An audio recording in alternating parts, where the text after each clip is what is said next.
Siamo con il presidente Renato Pugliatti, presidente di Pordenone Fiere da alcuni mesi, e cominciamo questa intervista chiedendogli cosa rappresenta la fiera per il nostro territorio.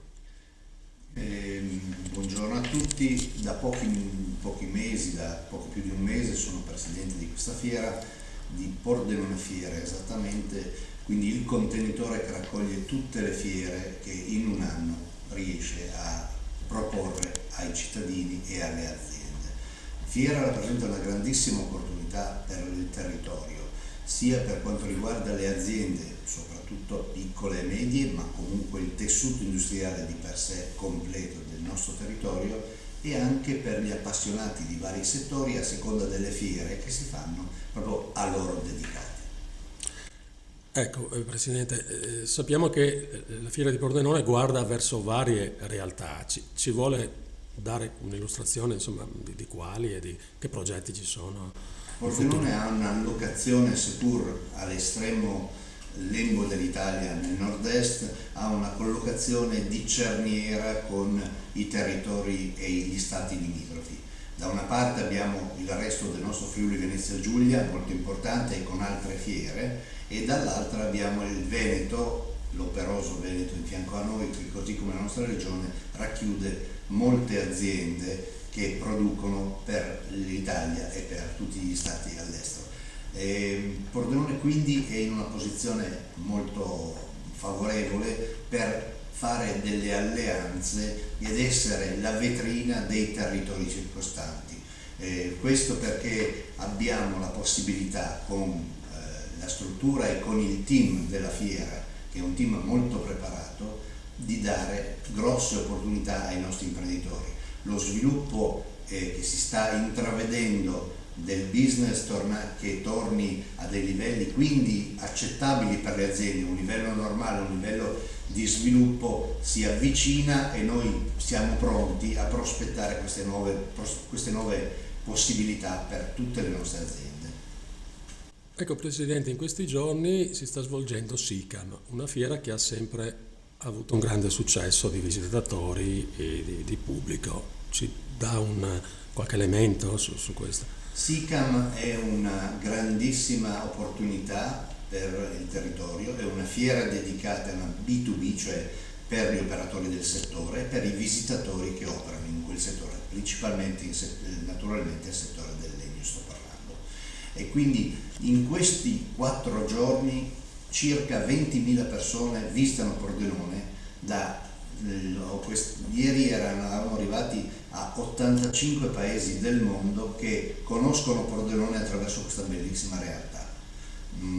Grandissima fiducia nel mercato, grandissima fiducia nell'organizzatore e in Pordenone Fiere che ospita, per far sì che questa sia una fiera seconda solamente a Interzum, che è la fiera mondiale che si svolge in 2 anni.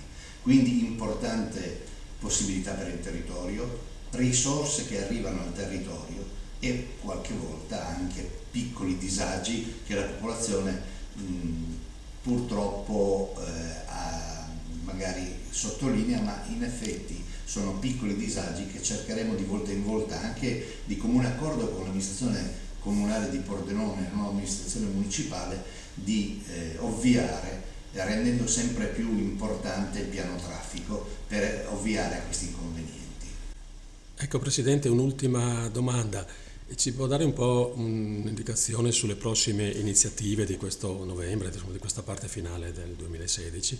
Le leggo di fronte a me proprio per non dimenticarne nessuna, anche perché sono molto importanti, ognuna per una propria collocazione. Punto di incontro che è dedicato al lavoro, alla formazione dal 3 al 4 novembre, è una cosa importante per i nostri giovani che si accingono a fare delle scelte importanti per la loro formazione e il futuro delle loro persone e delle loro famiglie. Poi abbiamo Futurity che facciamo presso la fiera di Cremona, perché il nostro know-how dei nostri colleghi in fiera, dei nostri collaboratori così preparati, è richiesto anche fuori dalla nostra regione, quindi vendiamo il nostro know-how anche a altre fiere. Abbiamo poi dal 28 al 30 ottobre 28-30 e 4-6 novembre la Fiera della Birra per gli appassionati, quindi è un settore in crescita. Hobby Show Pordenone, che è 11-13 novembre, dedicato a tutto ciò che è la parte di hobbistica della nostra regione e delle regioni contermini. Il secondo appunto del Radio Amatore, quindi Radio Amatore 2, 19 e 20 novembre, è una fiera classica, ormai in Italia è riconosciutissima perché è una fiera importante che è stata una delle prime in Italia e oggi continua a essere veramente un riferimento. 30-31 ottobre e 1 novembre riso e confetti per chi si accinge a fare questo passo e sposarsi. Country Christmas con la fiera di Cremona nuovamente il 18 e 20 novembre, dedicata ai cavalli e al mondo dell'ippica e dell'equitazione, e 19 e 20 novembre ancora fotomercato. Questi sono i prossimi appuntamenti che invito tutti a frequentare perché saranno come sempre degli ottimi appuntamenti, delle ottime opportunità per tutti noi.